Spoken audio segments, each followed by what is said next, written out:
जन्माष्टमी 2025 में किस दिन मनाई जाएगी जन्माष्टमी? 15 या 16 अगस्त। जानिए शुभ मुहूर्त और प्रसाद। भगवान कृष्ण के जन्मोत्सव के उपलक्ष्य में भक्त व्रत रखते हैं और पूजा अर्चना करते हैं। इसी के साथ रात को 12 बजे भगवान कृष्ण का जन्म कराने के बाद व्रत खोला जाता है। कान्हा को कई तरह के भोग भी लगाए जाते हैं।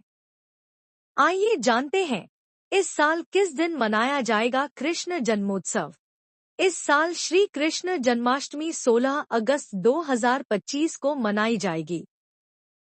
लड्डू गोपाल को पंचामृत आदि से स्नान कराने के बाद भव्य श्रृंगार करने के साथ 56 भोग लगाया जाता है। चंद्रोदय समय रात 10:46 बजे। ऐसा कहा जाता है कि जन्माष्टमी का व्रत करने से सभी जन्मों के पाप नष्ट हो जाते हैं। इस व्रत के करने से संसार में शांति होगी, सुख प्राप्त होगा और कोई रोग नहीं सताता है। यह भी कहा जाता है कि जो इस व्रत को रखता है उसकी अकाल मृत्यु नहीं होती है।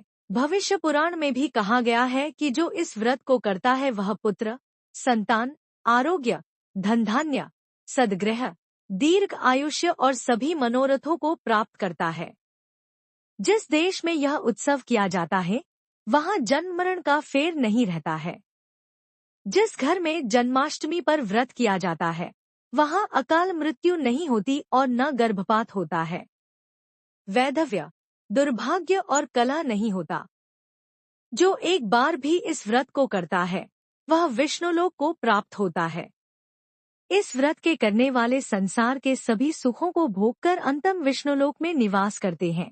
जन्माष्टमी पर भगवान कृष्ण को माखन मिश्री, खीर, पंचामृत, लड्डू, धनिया पंजीरी, फल और मिठाई का भोग लगाया जाता है। विस्तार से जन्माष्टमी के दिन भगवान कृष्ण को प्रसन्न करने के लिए विशेष रूप से कुछ भोग लगाए जाते हैं। इनमें से कुछ प्रमुख हैं। माखन मिश्री।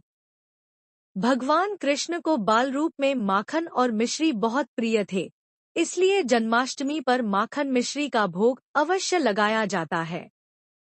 खीर। चावल, दूध, चीनी और सूखे मेवों से बनी खीर भगवान कृष्ण को बहुत प्रिय है। पंचामृत। दूध, दही, घी, शहद और शक्कर से बना पंचामृत भगवान कृष्ण को अर्पित किया जाता है। लड्डू। बेसन, घी और चीनी से बने लड्डू भी जन्माष्टमी पर भगवान कृष्ण को चढ़ाए जाते हैं। धनिया पंजीरी।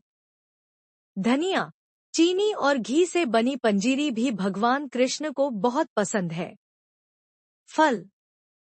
केला, आम, अमरूद जैसे फल भी भगवान कृष्ण को अर्पित किए जाते हैं। मिठाई। पेड़ा, गुजिया जैसी मिठाई भी भगवान कृष्ण को भोग में चढ़ाई जाती है। इसके अलावा भगवान कृष्ण को तुलसी दल के बिना कोई भी भोग अर्पित नहीं किया जाता है, इसलिए भोग में तुलसी दल अवश्य शामिल करना चाहिए।